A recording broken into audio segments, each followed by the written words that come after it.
Maxing out your 401k is great. No doubt about it. It's a good thing to do. However, if you're looking to achieve financial independence, if you're looking to retire early, then it's not necessarily the best strategy for you. So here's what we're going to assume in this video. We're going to assume that you have $20,500 to invest per year, because that's the maximum amount that you can contribute to your 401k in the tax year of 2022. Where should you theoretically put it? What account would be best if you're looking to achieve financial independence and if you're looking to retire early? And really quick, I just want to note here that this actual video was inspired by another video created by Jazz Wealth Managers. They created a video on one reason why you might not want to max out your 401k. And this video is kind of like a response or kind of another look on that kind of topic of the maxing out of the 401k.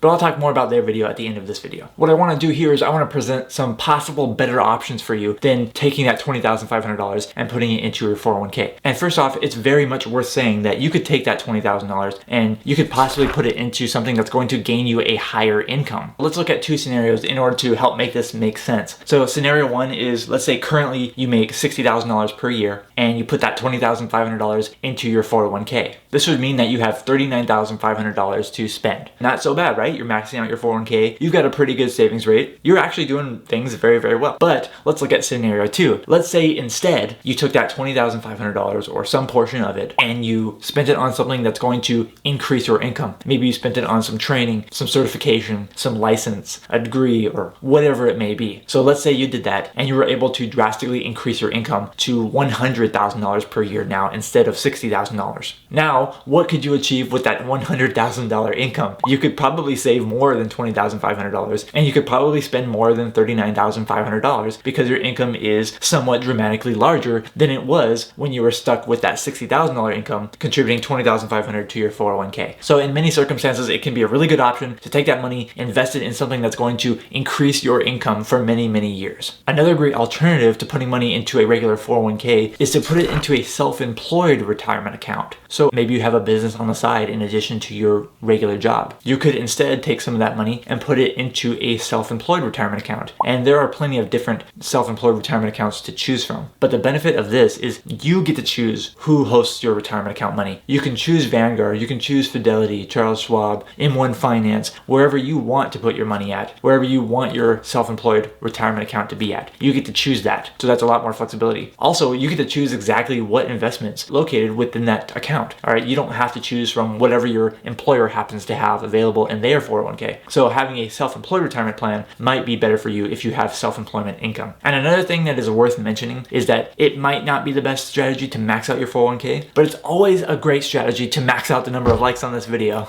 If you're enjoying this video so far, please make sure you like it. Please make sure you give it a thumbs up. It really does help me out and I would really appreciate that. But let's get back to the options here. Another option is to put money into your Roth IRA instead of your 401k. And there are many potential benefits for this. First off, any contributions that you make to a Roth IRA, they are eligible to be withdrawn at any time tax and penalty free. The amount of contributions or your basis that you put into your Roth IRA, theoretically those can be withdrawn tax and penalty free at any time because you do not get a tax reduction for the amount of money that you put into the Roth IRA. The assets will grow tax free within the Roth IRA just like it would in a regular 401k. However, when you go to withdraw that money in the future, if it's a qualified withdrawal, then it's going to be tax and penalty free, unlike your 401k, which is going to be taxable income. And again, it's worth mentioning that if you have a Roth IRA, you get to choose where you have that Roth IRA at. You get to choose to open up your Roth IRA at Vanguard, you get to choose to open your Roth IRA at Fidelity, and you get to choose to open up your Roth IRA at M1 Finance, which is what I personally recommend. Links in the description below. And just like with a Roth IRA being a great place to put some of that money, an HSA is also a great place to put some of that money. If you have a qualified health insurance plan that makes you eligible to open up an HSA, you can open up an HSA at any broker that you want to. So you have a flexibility there as well. I opened up my HSA at Fidelity. And then again, you get to choose whatever investment you want to have within that account. You're not locked into your 401k provider's options. And the HSA has more tax benefits than your 401k. It has what's known as the triple tax benefit. You get a tax deduction for putting money in there. It gets to grow tax free. And if you make a qualified withdrawal from that HSA, it is going to be tax and penalty free as well. So triple tax benefit beats double tax benefit. Now, really quick, I want to know from you in the comments below, do you max out your 401k each year? Is it your first choice? Are you maxing out your 401k and that's your first choice? Or are you doing it in addition to other things? What is your general strategy when it comes to your contributions? I'm really curious to know. Please let me know in the comments below.